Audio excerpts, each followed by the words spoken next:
ఈరోజు భారతదేశంలో అనండి, ఆంధ్రప్రదేశ్ రాష్ట్రంలో అనండి, అనేక రకాల ఉన్న దరిద్రాలలో అతిపెద్ద దరిద్రంగా లేదా ఉన్న టాప్ 5 అతిపెద్ద దరిద్రాల్లో ఒకటిగా ఉంది ఈ ఆన్లైన్ సోషల్ మీడియా యొక్క ట్రోలింగ్. ఎవరిని ఏమంటున్నాము, వాళ్ళ పరిస్థితి ఏంటి, వాళ్ళ సెన్సిబిలిటీస్ ఏంటి అని ఆలోచించే పరిస్థితుల్లోనే ఈ దరిద్రులు ఎవరు కూడా ఆలోచించే సిచ్యువేషన్లో లేరు.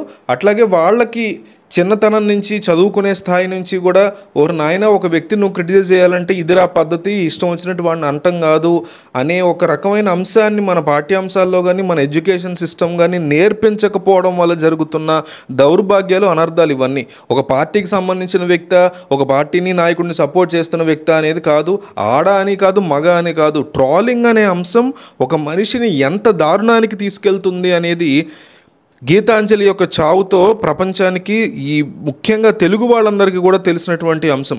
అసలు ఈ అంశంలో గీతాంజలికి సంబంధించినటువంటి చనిపోయిన అంశంలో ఆత్మహత్య, ప్రమాదమా, అసలు ఏం జరిగింది అనే దాని గురించి క్లియర్గా ఈ వీడియోలో ఎక్స్ప్లెయిన్ చేయడానికి ట్రై చేస్తాను. దయచేసి ఈ వీడియోని షేర్ చేయండి. చాలామందికి ఈ అంశం మీద ఫుల్ క్లారిటీ లేదు. సో గీతాంజలి అనేటువంటి వ్యక్తి ఆ మధ్య విపరీతమైనటువంటి వీడియోస్ వచ్చాయి ఆవిడవి. ఆమెకి పిల్లలు ఉన్నారు, పెళ్ళయింది, తనకి ఇలా ఇళ్ల పట్టా వచ్చిందని చాలా సంతోషంగా చెప్పారు, ఓవర్ ఎగ్జైటింగ్గా. డెఫినెట్లీ మరి ఇళ్ల పట్టా వచ్చినప్పుడు, ప్రభుత్వం ఇచ్చినప్పుడు సంతోషపడక బాధపడుతూ చెప్తారా? ఎవరు చెప్పరు కదా. అట్లాగే దాంట్లో ఇప్పుడు ఆ వీడియో ఏదైతే ఉందో ఆ వీడియో వైరల్ అయింది. ఫీమేల్ కాబట్టి మనోళ్ళు ఇక విపరీతంగా వైరల్ చేస్తారు. అదే ఎవరన్నా మేల్ చెప్పారనుకోండి, అన్నీ కాకపోయినా ఎక్కువ ఫీమేల్ మాట్లాడిన వైరల్ అవుతుంటాయి first of all. So females ఎప్పుడైనా తమ ఒపీనియన్ని చెప్పినప్పుడు, పార్టీకి సంబంధం లేదు, నార్మల్గా ఎక్కడైనా ఫీమేల్స్ ఒపీనియన్ చెప్పినప్పుడు ఆ ఫీమేల్ని క్రిటిసైజ్ చేయడం మీదే మగాళ్ళ మెంటాలిటీలో ఉంటాయి. అది ఏంటో అర్థం కాదు నాకు. సో మన దౌర్భాగ్యం అనుకోండి. సో ఇప్పుడు ఆ అమ్మాయి కొన్ని తప్పు చెప్పింది అంటున్నారు. డబుల్ బెడ్రూమ్ అనో, లేకపోతే 5 సార్లు ఇవ్వలేదు, దాన్ని ఏమంటారు, అమ్మఒడనో. సరే ఇవ్వలేదు చెప్పినప్పుడు ఆ అమ్మాయిని క్రిటిసైజ్ చేసే విధానం అనేది ఉంటుంది కదా, ఆ విధానాన్ని తప్పుడు విధానంలో ఆమెను క్రిటిసైజ్ చేయడం మొదలుపెట్టారు. ఫర్ ఎగ్జాంపుల్, ఆ అమ్మాయి అమ్మఒడు 5 సార్లు వచ్చిందని చెప్పింది, అమ్మఒడు 4 సార్లు 3 సార్లు వచ్చింది, మనకు తెలియదు.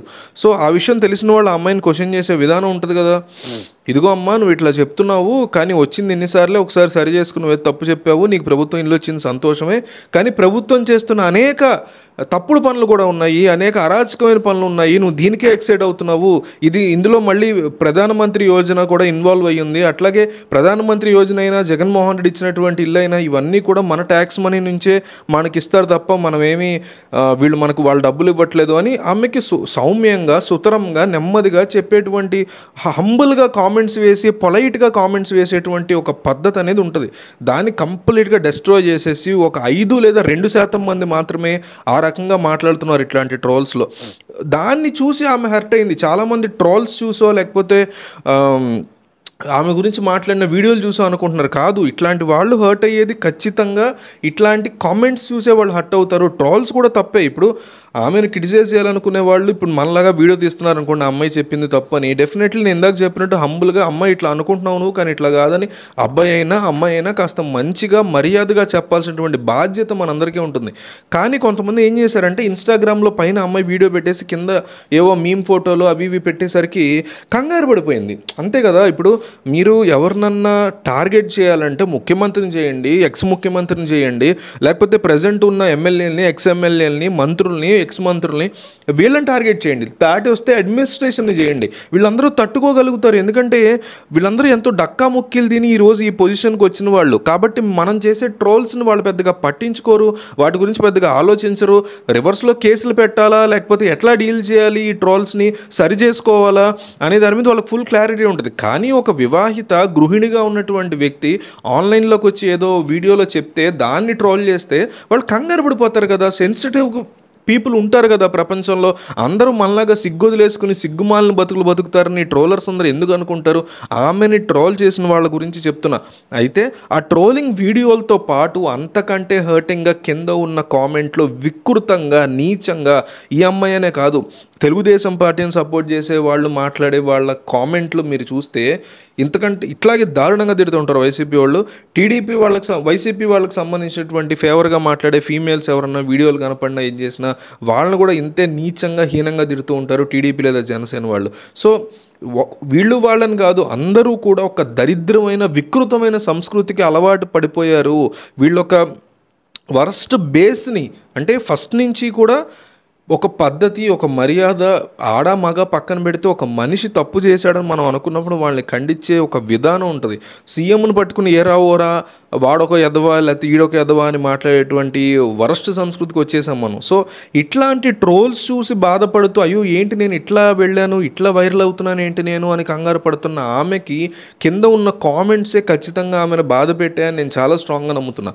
అవి యూట్యూబ్ కామెంట్స్ కావచ్చు, ఇన్స్టా కావచ్చు, మరి ఆవిడ ఏం చూసారో ఫోన్లో మనకు తెలియదు. సో ఇందాకే కొద్దిసేపటి క్రితమే 20 లక్షల ఎక్స్గ్రేషియా ప్రకటించారు జగన్మోహన్ రెడ్డి, వైసీపీ వాళ్ళందరూ వెళ్ళి ఆమె కుటుంబాన్ని పరామర్శిస్తున్నారు. మంచిది, ఒక బాధ్యతాయుతమైన ప్రభుత్వంగా చేయాలి. అయితే అన్నిటికంటే పెద్ద బాధ్యత ఏంటంటే, చాలా ఉన్నాయి అన్నిటికంటే పెద్ద బాధ్యతలు ప్రభుత్వానికి ప్రస్తుతం. అదేంటంటే ఫస్ట్ ఆఫ్ ఆల్ ఈ అంశాన్ని చాలామంది వైసీపీ వాళ్ళు శవ రాజకీయాలకి వాడుకుంటున్నారు. దాన్ని కంపల్సరీ కండెమ్ చేయాలి, అట్లాంటి పరిస్థితి జరగకుండా ఆపాలి. టీడీపీ వాళ్ళు చేశారు, జనసేన వాళ్ళు చేశారని మొత్తం వాళ్ళ మీద పట్టడం అనేది కేవలం రాజకీయాలకే వాడుకుంటున్నట్టు కనిపిస్తుంది. డెఫినెట్లీ వాళ్ళే చేశారు, వాళ్ళు కాకపోతే ఎవరు చేస్తారు? ఇది టీడీపీకి సంబంధించిన అంశం అయితే వైసీపీ వాళ్ళు ట్రోల్ చేస్తారు. దానికి మీరు టీవీల్లో దాని గురించి రాత్రి పగలు చెప్పాల్సిన అవసరం లేదు. అయితే ప్రొవైడెడ్ మీరు చేయాల్సింది ఏంటంటే ఆమె ఫోన్ హిస్టరీని మనం గనక పోలీసులు కానీ ఇంకెవరన్నా కానీ దాన్ని చెక్ చేసుకోగలిగితే ఆమె ఏది చూసి బాధపడ్డారు అనే ఎవ్రీ కామెంట్ పెట్టిన వ్యక్తిని పట్టుకుని అరెస్ట్ చేయగలగాలి. ఆమె మీద ట్రోల్ వీడియోస్ చేసిన ప్రతి ఒక్క ఇన్స్టాగ్రామర్ని, ప్రతి ఒక్క యూట్యూబర్ని పట్టుకుని అరెస్ట్ చేయగలగాలి. కేవలం వీడియోల వరకు ఆగిపోకూడదు. కామెంట్లలోనే అసలైన దారుణాలు, బూతులు, తిట్లు పెడుతున్నారు ఈ రోజుల్లో. అవి చూసే ఆమె అట్లా డిప్రెషన్కి లోనయ్యారని నాకైతే చాలా స్పష్టంగా అనిపిస్తుంది. అట్లాంటి పరిస్థితిని ఖచ్చితంగా ఆపాలి. దాంతో పాటుగా ఇంకొకసారి ఇట్లాంటివి పునరావృతం కాకుండా ఆన్లైన్లో ఉన్నటువంటి థింగ్స్ మీద ఖచ్చితంగా ప్రభుత్వం ఒక రకమైనటువంటి రూల్స్ తీసుకురావాలి.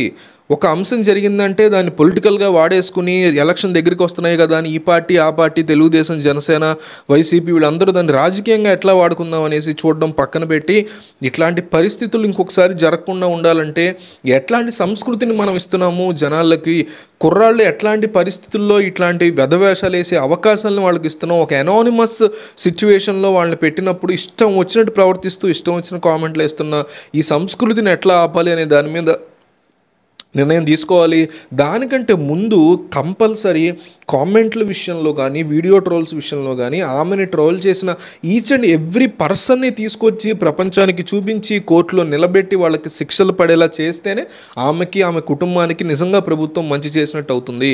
అట్లాగే ప్రతిపక్షాల యొక్క పాత్ర కూడా అంతే బాధ్యతాయుతంగా ఉండాల్సినటువంటి అంశం ఇది. ఇప్పుడు వరకు కూడా చంద్రబాబు నాయుడు కానీ, పవన్ కళ్యాణ్ కానీ ఒక్కసారి కూడా ఇలాంటి అంశం మీద స్పందించకపోవడం చాలా బాధాకరమైనటువంటి అంశం. పవన్ కళ్యాణ్ రాష్ట్రంలో ఎవరికి ఏం జరిగినా నేను బాధపడిపోతాను అన్నట్టు మాట్లాడే వ్యక్తి ఇప్పుడు వరకు ఒక్కసారి కూడా ఆయన దాని మీద స్పందించకపోవడం చాలా బాధాకరమైనటువంటి అంశం. అంటే జనసేన వాళ్ళు, టీడీపీ వాళ్ళు చేశారన్నంత మాత్రాన వీళ్ళు స్పందించకుండా ఉంటారా? తమ వాళ్ళు తప్పు చేసినప్పుడు సరి చేసుకోవాల్సిన బాధ్యత వీళ్ళ మీద లేదా? వీళ్ళు ఎందుకు సైలెంట్గా ఉన్నారు అనేది ప్రశ్న. అట్లాగే వైసీపీ పార్టీ వాళ్ళు దీన్ని శవ రాజకీయాలకి వాడుకోవటం అనేది స్పష్టంగా కనిపిస్తోంది. వీళ్ళు రాజకీయాలకు వాడుకుంటున్నారు అనేది కనిపిస్తున్నా కూడా జగన్మోహన్ రెడ్డి దాన్ని అడ్డుకట్ట వేయకుండా ఉండడం అనేది చాలా బాధాకరమైనటువంటి విషయం.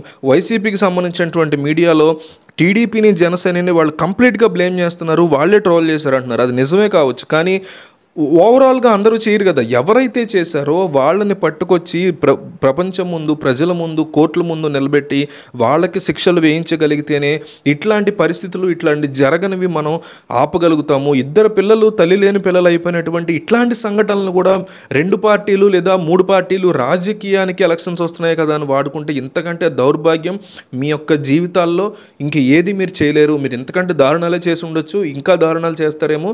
ఈ దారుణాలు చేస్తున్నంతకాలం మిమ్మల్ని ప్రశ్నించేటువంటి పరిస్థితి ఉండనే ఉంటుంది, ఇట్లా అడుగుతూనే ఉంటాం. అయితే ఈమె ప్రమాదానికి గురైందని కొంతమంది, లేదు ఆమె ఆత్మహత్య చేసుకుందని కొంతమంది అంటున్నటువంటి నేపథ్యంలో ఆమె భర్త చెప్తున్నటువంటి దాని ప్రకారం జన్మభూమి ఎక్స్ప్రెస్కి ఆమె ఎదురు వెళ్ళారని, ఆత్మహత్య చేసుకున్నట్టుగానే ఇది ఉందని ఆయనే క్లియర్ కట్గా చెప్తున్నాడు. సో ఇది ఆత్మహత్య కిందే వస్తుంది. అయితే ఈ మిగతా విషయాలు ఇంకా వివరంగా ఇన్వెస్టిగేషన్ చేసి పోలీసులు కంక్లూడ్ చేయాల్సి ఉంది. ఇది ప్రమాదమా లేక ఆత్మహత్య అనేది ఒక్కరోజు వెయిట్ చేస్తే మనకి ఫుల్ క్లారిటీ వస్తుంది. అయితే ఇట్లాంటి పరిస్థితుల్ని మళ్ళీ పునరావృతం కాకుండా జరగాలని కోరుకునే ప్రతి ఒక్కరూ ఈ వీడియోని షేర్ చేయండి. ఆమెకి రెస్ట్ ఇన్ పీస్ అని కామెంట్ చేయండి.